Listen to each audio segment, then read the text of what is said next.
Hey, welcome to today's episode. My name is Brandy Shaver, coming to you from Utah, and we're talking about the 3 ways you can get more customers without being a salesy weirdo. I'm excited about today's topic because a lot of what I teach is more based around getting business builders. And this is kind of a new focus for me inside of my business, is growing the product side as well. So I'm excited to share with you.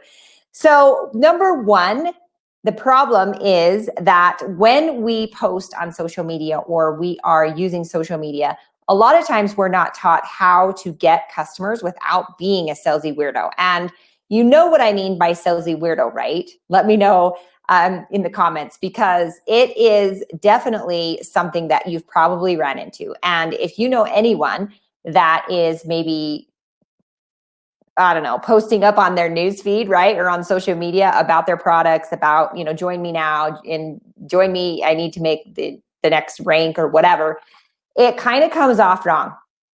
And this is kind of where a lot of my PTSD comes from when it comes to building product customers or customers inside of my business with, my team, is that I don't want to come off as a salesy weirdo. I want to be somebody that offers value. And so what I figured out in my testing and observing other people that are doing really well building out their customer base on social media, there's a couple things that you can do, and I want to share them with you. So I'm excited about it today.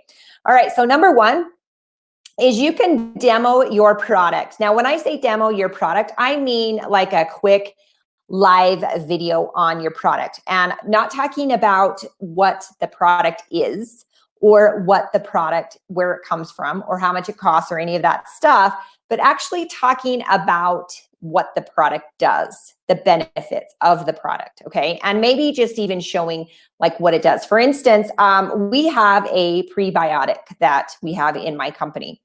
And one of the things that I've done is I've done a quick GIF inside of my stories, stirring the prebiotic. And I say right on there, do you help your gut with a prebiotic?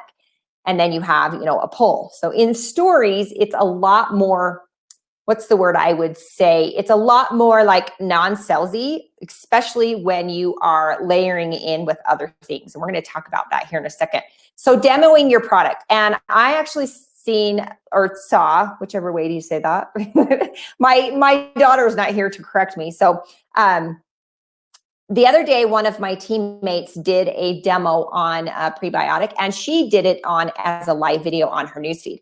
And it was not salesy at all, because she's not sharing the product name, she's not sharing the company, and she also was educating on actually what a prebiotic does. So that's a clue for you in demos, is to educate, okay? To educate. And we don't have to say, you know what, buy my product, get some below or anything like that, right? People understand that if you're educating and you've built the know, like, and trust with them, that if they are interested in that, or maybe they're looking to make a change in their health, that they will get a hold of her. Okay. So demoing your product in stories, in your newsfeed, just don't make it buy my product now, right? More educational, maybe a little bit more fun, that kind of thing. All right.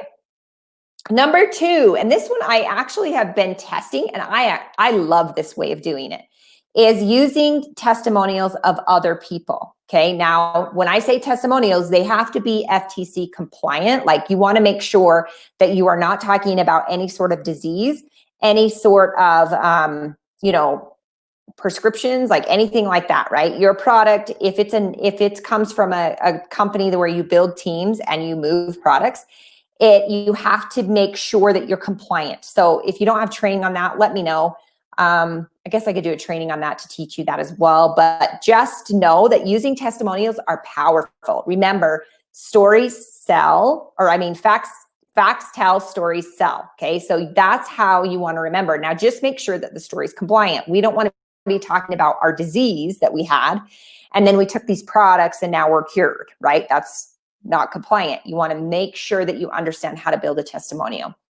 Okay. So testimonials of other people, ding, ding, ding, because you're not talking about yourself. You're using other people's stories.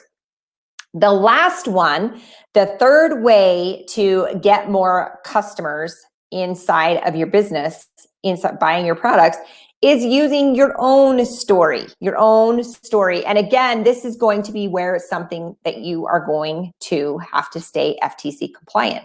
It's definitely something that you are going to have to either learn or modify based on the new rules. And if you need more on that, you can actually search my page. There was, crap, I can't think of his name right now, but you can search my page on Facebook for it. It's just search out FTC compliance and it will pull up for you, okay? He's called my virtual upline. Oh yeah, Heilig, right? That's his name, okay? So you can go check out his live that he did on it. It's incredible, okay? So those are the 3 ways: demoing, testimonials, and using your own story. And just make sure that if it feels weird when you're doing it, like building it out and you're like, this kind of feels salesy, pull it back and think it through a little bit more, okay? Because you don't want to come off as salesy. Now, the other thing, and I promised I'd share this with you because you want to layer in this stuff, not just every day about your testimonials, every day about your stories, and every day about demoing. You want to layer in your entire brand, okay? So this could be inspiration. This could be lifestyle. This could be education. This could be motivation, right? You want to pick your buckets of value that you're going to share with people, and maybe some hobbies in there as well, right? Get well-rounded with what you're sharing on your social media, because people want to see who you are, not just about your products. Now, if you're with health and wellness, and you have a product that, let's say, drops the fat, you could demo that, but then also you could do your own before and after pictures. You could also tell a story about somebody that had used that product and gotten huge results. And of course, you're not going to want to just call it the name of the product. You're going to want to do it a little bit different. So we have a fat burner in our company, and we renamed it as like Drop the Jiggle. Okay, so you want to rename it so somebody can't go to Brother Google and find what it is and order it from someone else. All right, so I hope this gave you value. If it did, smash whatever button is in front of you, like, heart, let me know. You can actually as well send me an email. I'd love that as well. Connect with me on social media. And let me know if today was valuable, because it's important that I share with you things that help you build your business. So I appreciate you being here, and we will see you next time on the next episode. Bye-bye.